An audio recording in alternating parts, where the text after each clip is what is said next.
cerita hari ini, kita akan masuk ke dalam kehidupan seorang revolusioner dunia, Ernesto Che Guevara. Tapi bukan sekedar sosok di poster atau di kaos. Che Guevara, kita akan mengenalnya lebih dalam kawan, lewat sisi-sisi hidup yang jarang sekali dibicarakan. Che Guevara lahir pada tanggal 14 Juni 1928 di Rosario, Argentina. Nama aslinya Ernesto Guevara de la Serna. Sejak bayi, Che ini sudah harus berjuang dengan penyakit asma kronis. Serangannya begitu parah sampai-sampai ia sering kesulitan bernapas berhari-hari. Yang jelas, keluarga C ini bukan keluarga kaya raya kawan, tapi cukup terpelajar. Ibunya sering memberinya buku filsafat, sastra, dan politik. Jadi, dalam kesakitannya itu, sejak kecil Che Guevara terbiasa membaca, merenung, dan berpikir kritis. Banyak yang bilang dari ruang tidur kecil di Rosario itulah seorang anak sakit-sakitan mulai tumbuh jadi pemikir besar. Argentina adalah tanah kelahiran Che Guevara, tapi ia tidak pernah merasa bisa hanya hidup nyaman di sana. Setelah lulus jadi dokter, ia sadar karir itu tentunya akan membuatnya aman secara ekonomi. Tapi pemuda ini merasa hatinya gelisah. Bahkan dia bilang, "Saya tidak tenang ketika tahu ada orang lain yang kelaparan. Sementara saya bisa makan enak dengan kenyang." Karena itulah kawan, Che Guevara memilih meninggalkan Argentina dan memulai perjalanan panjang keliling Amerika Latin. Dan ia ingin melihat sendiri kehidupan rakyat kecil di luar negaranya.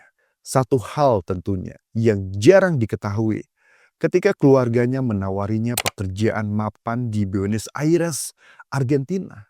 Namun Che Guevara ini menolak dengan tegas. Katanya, Argentina sudah terlalu nyaman. Ia ingin mencari api perjuangan di tempat lain. Pada tahun 1952, Ernesto Guevara yang saat itu masih mahasiswa kedokteran memutuskan untuk melakukan perjalanan panjang dengan motor tua kesayangannya, La Poderosa II, bersama sahabat karibnya, Alberto Granado. Ia menyeberangi pegunungan Andes yang dingin menusuk tulang tentunya. Bahkan Che Guevara ini menembus desa-desa kecil dan melihat dengan mata kepalanya sendiri bagaimana rakyat Amerika Latin hidup dalam kemiskinan. Bagi Che Guevara, perjalanan ini bukan sekedar petualangan anak muda kawan. Setiap kilometer yang mereka tempuh membuka mata dan hati tentang kenyataan pahit. Petani yang bekerja keras tapi tetap kelaparan. Anak-anak kurus kering yang bermain di jalanan berdebu. Dan juga keluarga-keluarga yang terpinggirkan oleh sistem yang tidak adil. Puncak perjalanannya adalah ketika mereka tiba di sebuah kamp lepra di tepi sungai Amazon. Sebagai calon dokter, Che Guevara seharusnya diperlakukan terhormat. Ia bisa saja tinggal di asrama bersih yang disediakan untuk tenaga medis. Tapi ia menolak. Katanya, kalau pasien hidup di barak reot ini, saya pun akan tinggal di sana. Dan benar, Che Guevara memilih tidur di gubuk sederhana bersama para penderita lepra. Ia makan bersama mereka, bercanda dengan mereka, bahkan ikut berenang di sungai yang dianggap tabu oleh banyak orang. Padahal kala itu, penyakit lepra masih dikelilingi stigma ketakutan. Namun, Che Guevara tidak takut kawan. Justru, di sanalah ia merasakan untuk pertama kalinya betapa manusia bisa benar-benar setara, tanpa sekat, kaya, miskin, tanpa jarak, sehat dan sakit. Setiap malam, ia menulis di buku catatannya. Catatan itu kelak terkenal sebagai The Motorcycle Diary. Dari situ, kita bisa melihat bagaimana benih seorang revolusioner mulai tumbuh. Ia menulis, "Aku melihat Amerika nyata, tanpa batas negara, tanpa bendera. Sebuah benua yang menangis, yang menunggu untuk dibebaskan." Perjalanan ini tentunya mengubah Che Guevara selamanya. Ia tidak lagi sekedar Ernesto, mahasiswa kedokteran dari Argentina. Ia mulai berubah menjadi Che, sang pemberontak yang percaya bahwa dunia terlalu tidak adil dan sesuatu memang harus dilakukan. Perjalanan Che Guevara akhirnya membawanya ke Guatemala. Saat itu tahun 1954. Dan negara kecil di Amerika Tengah itu sedang berada di titik paling genting dalam sejarah. Presiden Jacobo Arbenz Guzman, seorang pemimpin progresif berusaha melakukan reformasi tanah. Membagi tanah luas milik perusahaan asing kepada rakyat miskin yang selama ini tak punya lahan untuk bercocok tanam. Bagi Che Guevara, ini adalah harapan baru. Ia melihat sebuah negara yang berani melawan ketidakadilan. Namun harapan itu tak bertahan lama, kawan. Amerika Serikat lewat CIA merasa kepentingan ekonominya terganggu. Maka dengan operasi rahasia, senjata, propaganda, dan tekanan militer, mereka menggulingkan pemerintahan Arbenz. Che Guevara menyaksikan semuanya dengan mata kepala sendiri. Ia melihat rakyat kecil yang semula berharap banyak, tiba-tiba hidup dalam ketakutan, kawan. Jalanan-jalanan dipenuhi tentara dan mayat bergelimpangan. Bahkan dari balik jendela kecil tempat ia bersembunyi, Che Guevara menuliskan kesaksian. Beginilah wajah imperialisme. Dingin, kejam, dan tak peduli berapa banyak darah yang harus ditumpahkan demi mempertahankan kekuasaan. Bagi Che Guevara, Guatemala adalah sekolah politik yang paling pahit. Dari negara itu, ia belajar satu hal, hukum dan demokrasi tidak cukup untuk melawan kekuatan asing yang rakus. Ia menulis dalam catatannya, imperialisme adalah monster. Ia harus dilawan dengan senjata. Dan sejak hari itu, keyakinan Che Guevara semakin mengeras. Ia tak lagi sekedar seorang dokter yang resah. Ia telah berubah menjadi pejuang yang yakin bahwa keadilan hanya bisa diperoleh lewat perlawanan. Setelah melarikan diri dari kekacauan Guatemala, Che Guevara akhirnya tiba di Meksiko, kawan. Ia hidup sederhana di sana, bekerja serabutan sebagai dokter kecil, sambil terus menulis dan membaca. Namun, jauh di dalam dirinya, ada keresahan yang belum terjawab. Kemana harus ia arahkan amarah dan keyakinannya? Jawabannya datang pada tahun 1955. Nico Lopez, seorang pejuang Kuba yang mengenal Che Guevara, memperkenalkannya kepada seorang pengacara muda penuh karisma, Fidel Castro. Bayangkan momen itu, seorang dokter Argentina yang gelisah duduk berhadapan dengan seorang pengacara Kuba yang marah besar pada rezim diktator Fulgencio Batista. Pertemuan mereka tidak biasa. Diskusi itu berlangsung semalaman. Fidel dengan suara yang berapi-api menceritakan rencananya merebut kembali tanah airnya, Kuba, dengan sekelompok kecil gerilyawan.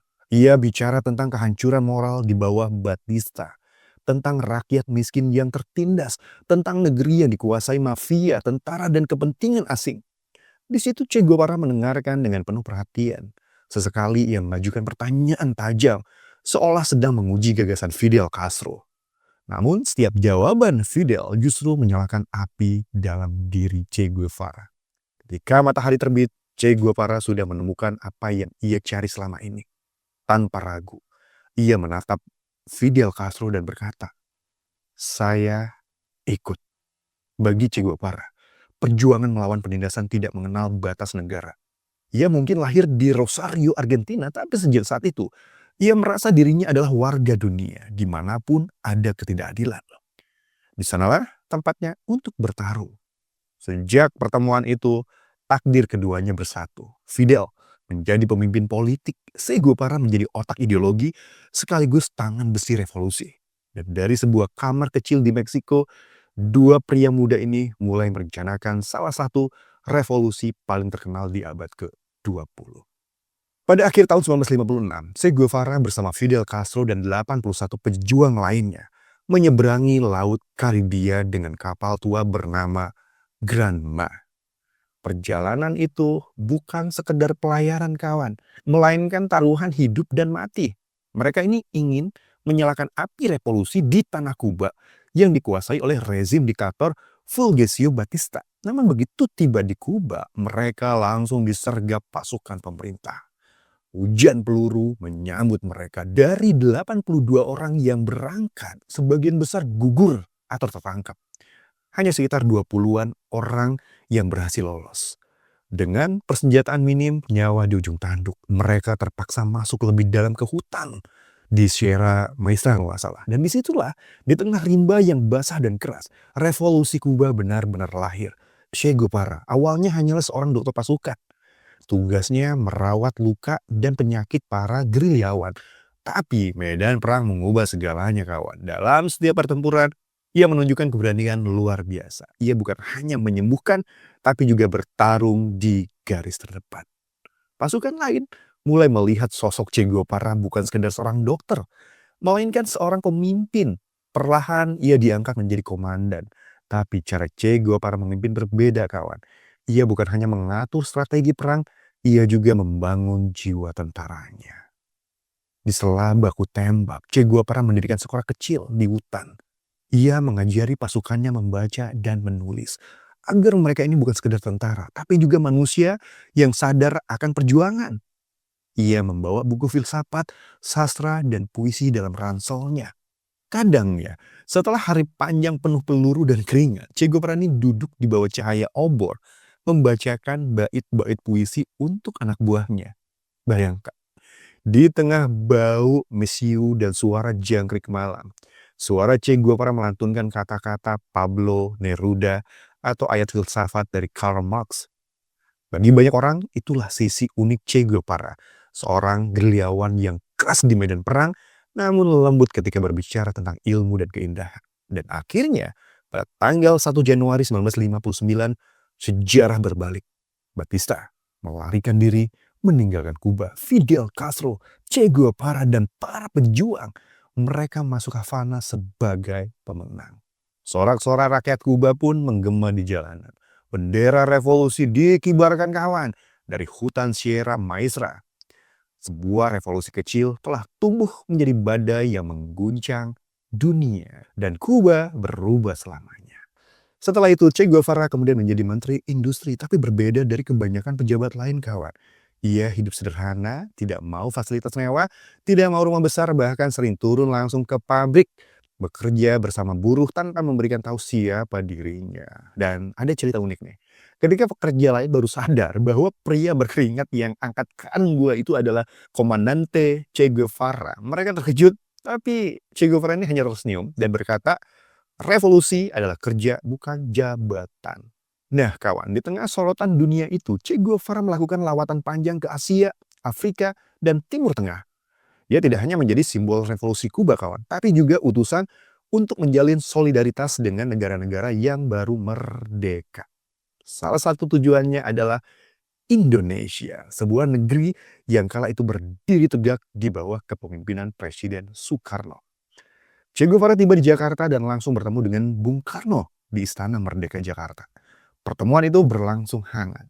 Dua tokoh dari dua benua berbeda, namun dengan semangat yang sama, anti-imperialisme. Bung Karno berbicara penuh wibawa tentang konferensi pers Asia Afrika Bandung yang digelar pada tahun 1955. Di situ Che Guevara mendengarkan dengan penuh rasa hormat terhadap Bung Karno. Ia kagum bagaimana Indonesia, sebuah bangsa yang baru merdeka, berani berdiri di garis depan perjuangan global. Di mata Che Guevara, Soekarno bukan hanya seorang presiden, tapi juga pemimpin moral dunia yang berani menentang imperialisme. Bagi Che Guevara, Indonesia memberi inspirasi. Ia bahkan menyempatkan diri berkunjung ke Bali kawan. Di sana ia terpesona oleh budaya, tari-tarian, dan keramahan rakyat. Tapi lebih dari itu, ia melihat bagaimana sebuah bangsa bisa memelihara identitasnya sendiri di tengah arus global. Yang jelas, jarang sekali kisah ini diangkat kawan. Padahal pertemuan Che Guevara dan Bung Karno ini menunjukkan satu hal penting. Bahwa Indonesia pada masa itu adalah pusat perhatian dunia. Sebuah panggung tempat tokoh-tokoh besar bertukar gagasan. Membangun jaringan solidaritas dan menyusun mimpi tentang dunia yang lebih adil. Bagi Che Guevara, lawatan ke Indonesia bukan sekedar perjalanan diplomatik, itu adalah penguatan tekad bahwa perjuangan melawan penindasan tidak bisa dilakukan sendirian, tapi harus menjadi gerakan bersama lintas benua. Meski sudah jadi tokoh besar di Kuba, Che Guevara ini tidak betah hanya duduk di kursi menteri kawan. Ia merasa revolusi tidak boleh berhenti di satu negara. Karena itu ia pergi ke Afrika, lalu ke Bolivia untuk melanjutkan perjuangan. Banyak yang menganggap bodoh meninggalkan kenyamanan dan kekuasaan. Tapi Che Guevara ini bilang, saya tidak bisa hidup tenang kalau revolusi hanya untuk satu negeri. Nah, ketika Che Guevara meninggalkan Kuba untuk memulai revolusi di Bolivia pada tahun 1966, ia berharap bisa menyalakan api perlawanan rakyat, lalu menjadikan Bolivia sebagai pusat gerakan revolusioner Amerika Latin. Dari sana, ia bermimpi api itu menyebar ke seluruh benua, mengguncang kekuasaan Amerika Serikat dan sekutunya, tapi kenyataannya jauh lebih pahit. Che Guevara dan pasukannya tidak mendapatkan dukungan yang cukup dari rakyat lokal.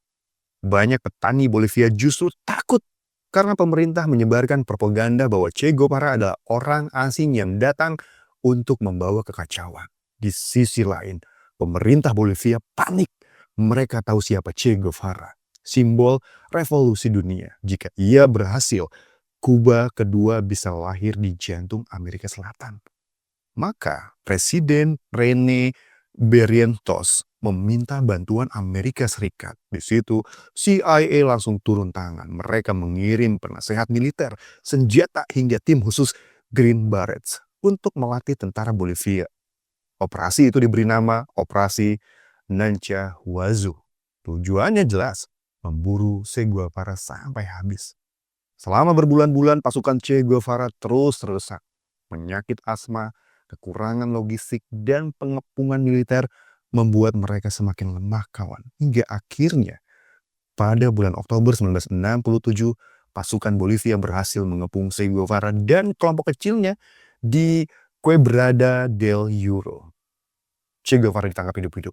Awalnya pemerintah Bolivia berniat membawanya ke pengadilan, tapi di balik layar, CIA khawatir Che Guevara akan dijadikan panggung dunia jika diadilin. Ia bisa bersuara, bisa mengobarkan semangat, dan bisa membuatnya lebih berbahaya meski dalam penjara. Maka keputusan diambil. Che Guevara harus dibungkam untuk selamanya. Pada tanggal 9 Oktober 1967, eksekusi itu dilaksanakan di sebuah sekolah sederhana di desa La Higuera. Tubuhnya kemudian dipamerkan ke publik seolah ingin membuktikan bahwa sang revolusioner sudah mati. Namun justru disitulah kesalahan besar terjadi. Wajah Che Guevara yang tenang di foto-foto kematiannya membuatnya tampak bukan sebagai penjahat, tetapi sebagai martir. Bukannya menghapus pengaruhnya, kematian itu malah menjadikannya abadi. Simbol perlawanan yang tidak pernah bisa ditembak mati. Itulah kawan, kisah Che Guevara dari Rosario, Argentina. Seorang anak kecil yang sakit-sakitan menjadi dokter, lalu revolusioner hingga akhirnya meninggal jauh dari tanah kelahirannya. Tentunya demi keyakinan bahwa dunia bisa lebih adil. Kawan, jika kamu suka dengan cerita ini, jangan lupa untuk di-like, komen, dan subscribe ya. Tentunya untuk mendukung channel Almar Stories. Terima kasih sekali lagi. Wassalamualaikum warahmatullahi wabarakatuh.